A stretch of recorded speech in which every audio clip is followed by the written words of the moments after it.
O empresário lutou para salvar sua bebê até que a faxineira revelou algo capaz de mudar tudo. Marcelo parou na porta e viu Sueli sentada na beira da cama com Lara no colo, as duas tranquilas demais para o desespero que ele carregava há semanas. Aquela cena silenciosa disse mais do que qualquer médico havia conseguido explicar. Aquela cena silenciosa disse mais do que qualquer médico havia conseguido explicar, e Marcelo ficou parado no vão da porta com os olhos fixos em Lara, que segurava o estetoscópio com as duas mãos pequenas e sorria para Sueli como se o mundo ao redor não existisse. E foi nesse momento que ele percebeu que não sabia absolutamente nada sobre o que estava acontecendo dentro da própria casa. Enquanto passava os dias trancado no escritório tentando resolver com reuniões e decisões um problema que nenhuma reunião e nenhuma decisão estava conseguindo tocar. Lara tinha 2 anos e 4 meses e nos últimos 60 dias tinha passado por 4 especialistas diferentes, tinha feito exames que ele mal conseguia pronunciar o nome, tinha tomado remédios que ele pesquisava no meio da madrugada com os olhos vermelhos de cansaço. E nenhum desses profissionais, nenhum desses procedimentos e nenhum desse tratamento tinha conseguido fazer o que Sueli aparentemente estava fazendo ali, naquele quarto em silêncio, sem diploma na parede e sem jaleco branco. Ele deu um passo para dentro do quarto com cuidado, como se qualquer movimento brusco pudesse quebrar aquela tranquilidade. E Sueli finalmente levantou os olhos e o encarou com uma expressão que não era de susto nem de desconforto. Era a expressão de quem estava esperando por aquele momento há muito tempo e sabia exatamente o que ia dizer quando ele chegasse. Marcelo olhou para o uniforme azul de Sueli, para as mãos dela que seguravam Lara com uma firmeza que não era forçada, era natural. Era o tipo de firmeza que vem de muita prática e de muito sentimento junto. E ele se perguntou quantas vezes tinha passado pela porta desse quarto sem notar o que estava acontecendo ali dentro, quantas vezes tinha olhado para Lara e visto apenas os sintomas sem ver a criança. Quantas vezes tinha tratado o problema como uma equação que precisava de uma resposta técnica quando, na verdade, precisava de algo completamente diferente e muito mais simples do que ele estava procurando.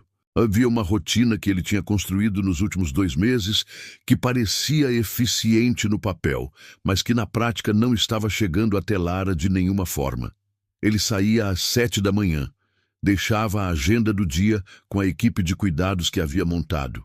Voltava às 8 da noite. Entrava no quarto da filha por 15 ou 20 minutos. Checava se ela estava bem, cobria ela se precisasse e ia para o escritório em casa terminar o que não tinha conseguido resolver durante o dia. E essa rotina tinha parecido responsável e organizada até aquele momento em que ele estava parado na porta, olhando para a prova de que responsabilidade organizada e presença real são coisas completamente diferentes que ele tinha tratado como se fossem a mesma coisa por tempo demais. Os dias tinham virado uma sequência de tarefas cumpridas e relatórios médicos lidos, e segundas opiniões agendadas, e ele tinha se convencido de que estar em movimento era a mesma coisa que estar resolvendo. Mas Lara não precisava de movimento, ela precisava de parada. Ela precisava de alguém que parasse junto com ela e ficasse ali sem pressa e sem agenda, e sem o celular vibrando no bolso a cada 10 minutos, com alguma urgência que, no fundo, nunca era tão urgente quanto a filha que estava crescendo. Dentro da mesma casa, sem que ele entendesse o que ela precisava. Ele tinha chegado a marcar consultas em 3 países diferentes. Depois de ler sobre tratamentos especializados em desenvolvimento infantil, tinha enviado os exames de Lara para um centro de pesquisa em Portugal que demorou 40 dias para responder, dizendo que clinicamente não havia nada que justificasse o nível de agitação que ela apresentava. E aquela resposta tinha chegado num dia de segunda-feira e ele tinha ficado sentado no escritório, olhando para o laudo sem conseguir entender como uma Criança podia estar tão visivelmente angustiada e, ao mesmo tempo, ter todos os indicadores clínicos dentro da normalidade. E naquele momento, ele tinha ligado para o pediatra mais uma vez, pedindo uma nova bateria de exames, mais uma investigação, mais uma tentativa de encontrar no corpo o que talvez não estivesse no corpo. Ela estava muito agitada quando eu entrei para arrumar o quarto. Sueli disse com a voz baixa e firme, sem desviar o olhar. Aí eu sentei com ela e fiquei. Só isso. Marcelo ficou olhando para a filha, que agora encostava a cabeça devagar no ombro de Sueli, com os olhos pesados de um sono tranquilo.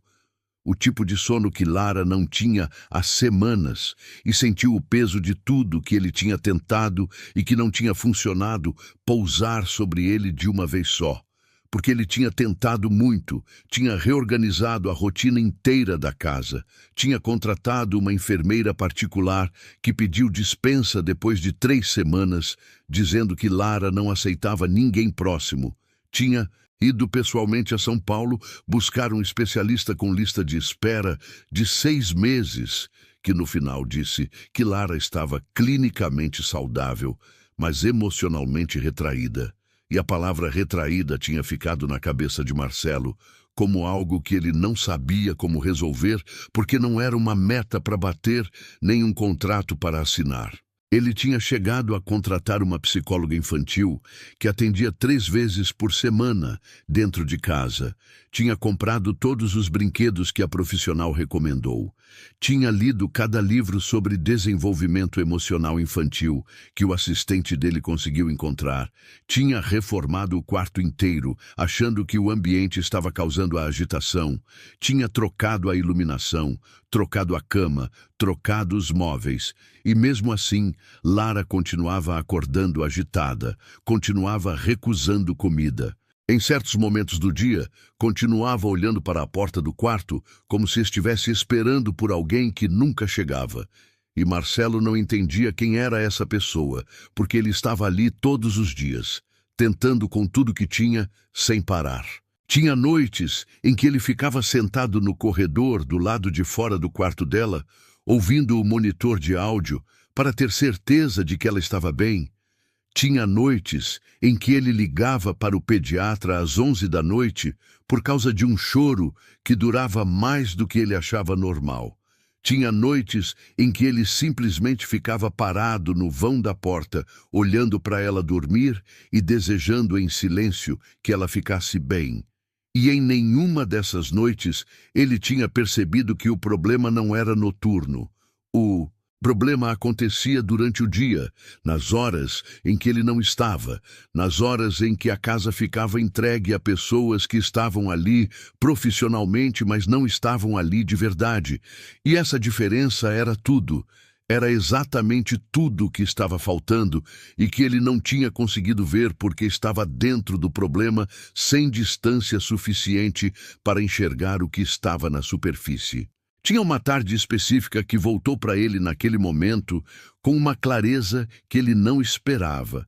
Uma tarde de quase 2 meses atrás, em que ele tinha chegado em casa mais cedo por causa de uma reunião cancelada e tinha encontrado Lara no meio de um choro intenso com toda a equipe em volta, tentando descobrir o que ela precisava. E ninguém sabia. E ele tinha pedido para todos saírem. Tinha pegado a filha no colo e ela tinha ficado mais agitada ainda por alguns minutos antes de finalmente ceder ao cansaço e adormecer. E ele tinha ficado ali, segurando ela com o coração partido, sem entender como a própria filha não encontrava conforto natural nos seus braços. E tinha ido dormir naquela noite com aquele peso sem conseguir nomeá-lo. Sem entender que o problema não era o colo dele, era tudo que ele carregava dentro do colo. Toda a atenção, toda a preocupação, toda a pressão que ele não conseguia desligar nem quando estava com ela. E que Lara sentia tudo isso antes de sentir qualquer outra coisa, porque criança pequena não processa palavras, processa estado, processa o que o corpo de quem está segurando ela está transmitindo, e o corpo de Marcelo naquele período estava transmitindo tensão o tempo todo, mesmo quando ele acreditava estar